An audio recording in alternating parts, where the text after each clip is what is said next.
Hello everybody, and thank you for sharing your time with me.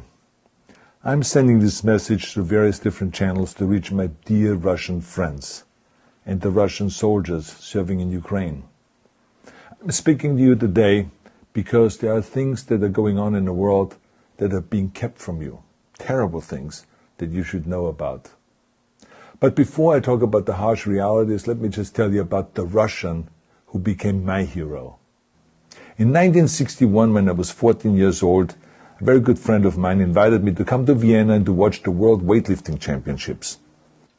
I was in the audience when Yuri Petrovich Vlasov won the World Championship title, becoming the first human being to lift 200 kilograms over his head.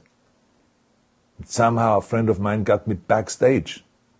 All of a sudden there was a 14-year-old boy standing in front of the strongest man in the world.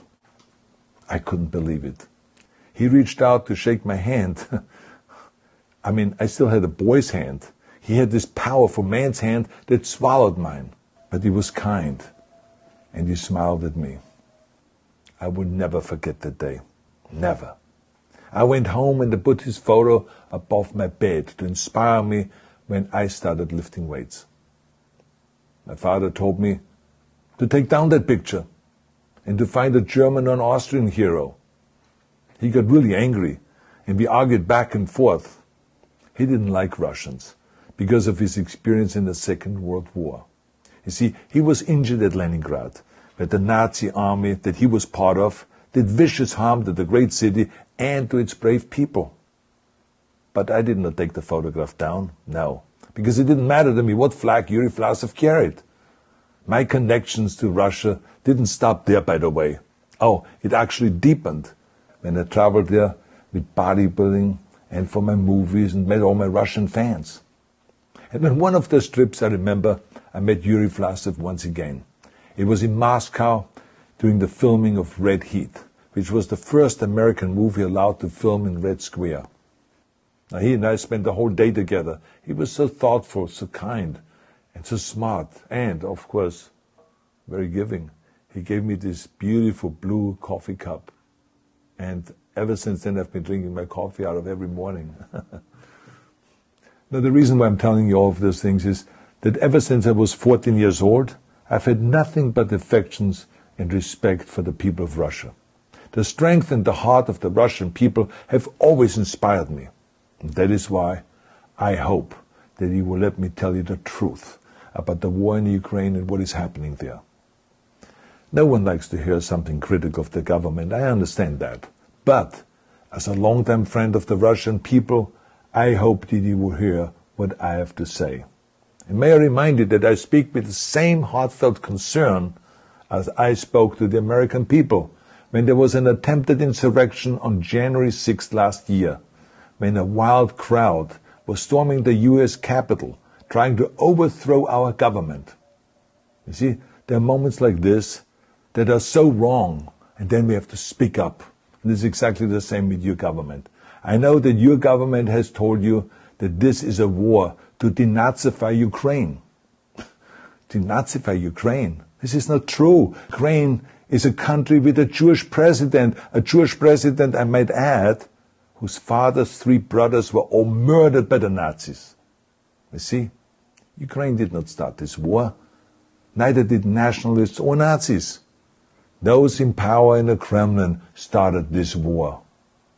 This is not the Russian people's war. No. As a matter of fact, let me tell you, what you should know is that 141 nations at the UN voted that Russia was the aggressor and called for it to remove its troops immediately. Only 4 countries in the entire world voted with Russia. That is a fact. See, the world has turned against Russia because of its actions in Ukraine. Whole city blocks have been flattened by Russian artillery and bombs, including a children's hospital and a maternity hospital. 3 million Ukrainian refugees, mainly women, children, and elderly, fled their country, and many more are trying to seek to get out. It is a humanitarian crisis. Because of its brutality, Russia is now isolated from the society of nations. You're also not being told the truth about the consequences of this war on Russia itself. I regret to tell you that thousands of Russian soldiers that have been killed. They have been caught between Ukrainians fighting for their homeland and the Russian leadership fighting for conquest. Massive amounts of Russian equipment have been destroyed or abandoned. The destruction that Russian bombs are raining down upon innocent civilians has so outraged the world that the strongest global economic sanctions ever taken have been imposed on your country. Those who don't deserve it on both sides of the war will suffer. The Russian government has lied not only to the citizens, but to its soldiers. Some of the soldiers were told they were going to fight Nazis. Some were told that the Ukrainian people would greet them like heroes, and some were told that they were simply going on exercise. They didn't even know that they were going into war. And some were told that they were there to protect ethnic Russians in Ukraine. None of this is true. The fact is that Russian soldiers have faced fierce resistance from the Ukrainians who want to protect their families and their country. When I see babies being pulled out of ruins, I think that I'm watching a documentary about the horrors of the Second World War, not the news of the day. Now let me tell you, when my father arrived in Leningrad, he was all pumped up on the lies of his government. And when he left Leningrad, he was broken, physically and mentally. He lived the rest of his life in pain. Pain from a broken back, pain from the shrapnel that always reminded him of these terrible years, and pain from the guilt that he felt. To the Russian soldiers listening to this broadcast, you already know much of the truth that I've been speaking. You've seen it with your own eyes. I don't want you to be broken like my father. This is not the war to defend Russia that your grandfathers or your great-grandfathers fought. This is an illegal war. Your lives, your limbs, your futures are being sacrificed for a senseless war condemned by the entire world.